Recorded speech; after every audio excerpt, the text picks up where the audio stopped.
হিংসায় বিধ্বস্ত শামশেরগঞ্জের জাফরাবাদ।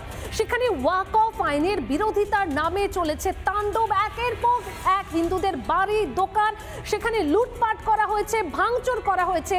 সেরকমই এক হতভাগ্য হিন্দু বলরাম পাল, যার বাড়িতে ভাঙচুর করা হয়েছে, লুটপাট করা হয়েছে এবং তারপরে আগুন ধরিয়ে দেওয়া হয়েছে।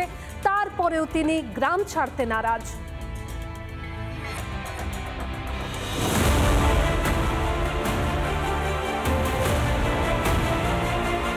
দেখছেন আলমারি ছিল, ফ্যান ছিল, রড ছিল, অনেকগুলো ছিল।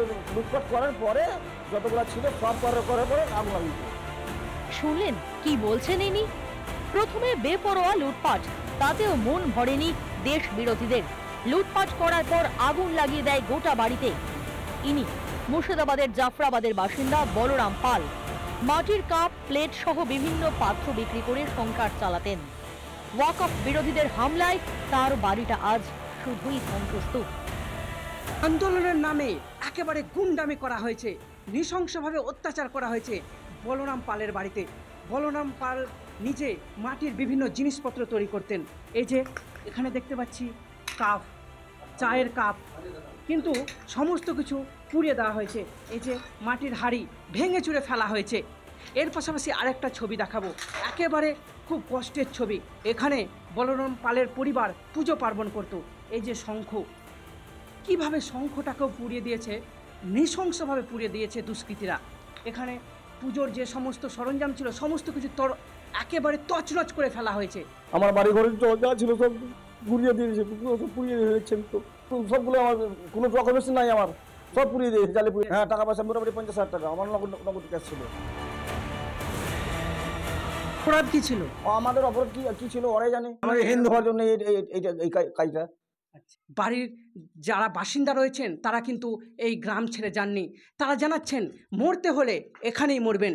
তারা চাইছেন রাষ্ট্রপতি শাসন, তারা চাইছেন এখানে যেন স্থায়ীভাবে বিএসএফ ক্যাম্প থাকে সব সময়ের জন্য। এখনো গ্রামকে ছেড়ে আপনি যাননি? না, আর ছেড়ে যাবও না। আচ্ছা, গ্রাম ছেড়ে যাইনি, আর যাবো না। আমার ঘর পুড়িয়ে দিতে আমার ভাইদের কাছে আমি যা থাকি। মরতে হলে এখানেই মরবো। আমরা বিএসএফ ক্যাম্প চাই আর আমরা সুরক্ষা চাই। এই কথাগুলি শুনে অনেকেই বলছেন, সব হারিয়েও মানুষগুলি এতটা কঠিন মনের পরিচয় দিচ্ছে। দেশ বিরোধীদের মোকাবেলায় মমতার প্রশাসন যদি একটু দৃঢ়তা দেখাতো তবে হয়তো ছবিটা অন্যরকম হতো নবাবের জেলায়। ধুলিয়ান সুতির শয়ে শয়ে মানুষকে ফের উদ্বাস্তু হতে হতো না। মুর্শিদাবাদ থেকে সৌমিত্র দাস, রিপাবলিক বাংলা।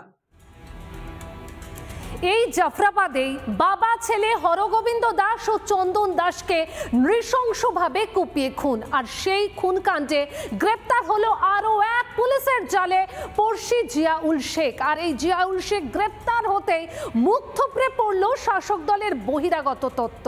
আচ্ছা, পুলিশের ব্যর্থতা ঢাকতে ঠিক এইবার কোন পন্থা নেবে তৃণমূল?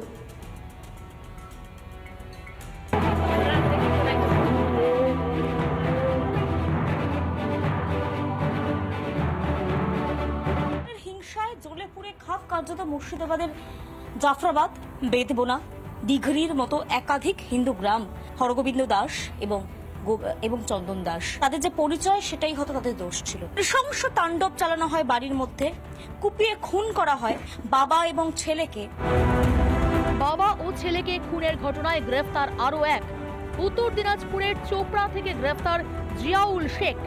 আমাদের মার্ডার কেসে একজনকে অ্যারেস্ট করা হয়েছে, জিয়াউল হক বলে একজনকে অ্যারেস্ট করা হয়েছে চোপড়া থেকে, বাড়ি সুইতলা।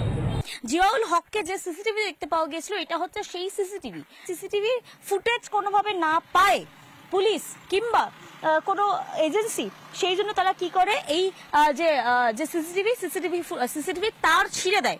পরবর্তীকালে পুলিশ এসে তারটা জুড়ে তারপর সেই ফুটেজ তারা বার করে। শুধু তাই নয়, বারবার শাসক দল যে বহিরাগত তত্ত্ব খাড়া করতে চেয়েছিল, জিয়াউলের গ্রেফতারি সেই যুক্তিকেও ভিত্তিহীন প্রমাণ করে দিল। জিয়াউল হকের বাড়ি কিন্তু জাফরাবাদ গ্রামের পাশের গ্রামে, অর্থাৎ 1 কিলোমিটারও হবে না। যেখানে একদিকে যেখানে হত্যা করা হয়েছে, নৃশংস হত্যা লীলা চলছে, তারপরেই হচ্ছে এই শুলিতলা গ্রাম।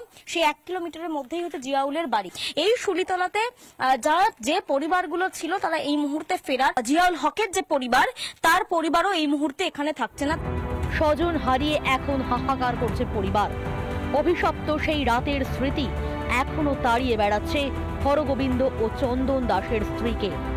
সব ছাকনা লাগা আছে। আমাদের হিন্দু হয়ে অপরাধ, আমাদেরকে মুসলমান হয়ে যেতে হবে, শাখা সেদের ভেঙে দিতে হবে, ওদের 16 গ্রাম দিতে হবে, এইলা বলছে সব। আমরা মমতার ক্ষতিপূরণ নেব না, আমরা দরকার হলে মমতাকে দিব টাকা।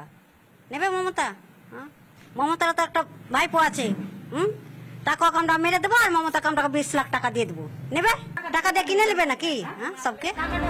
পড়শিদের হাতেই প্রাণ হারালো বাবা ও ছেলে, আর ক্ষতিপূরণ আশ্বাস ও দায় চাপানোর রাজনীতি করতে ব্যস্ত মুখ্যমন্ত্রী। স্কাইওয়াক মন্দিরের উদ্বোধন তো অনেক হলো, হিন্দুদের চোখের জল কবে দেখতে পাবেন মাননীয়া? ক্যামেরায় শম্ভুনাথ পালের সঙ্গে পিঙ্কি, রিপাবলিক বাংলা। নানা ধরনের কন্টেন্ট দেখার জন্য লাইক করুন, শেয়ার করুন আমাদের ফেসবুক পেজ, সাবস্ক্রাইব করুন আমাদের ইউটিউব চ্যানেল। পাশাপাশি অন্যান্য ব্রেকিং নিউজের জন্য অবশ্যই চোখ রাখুন রিপাবলিক বাংলায়।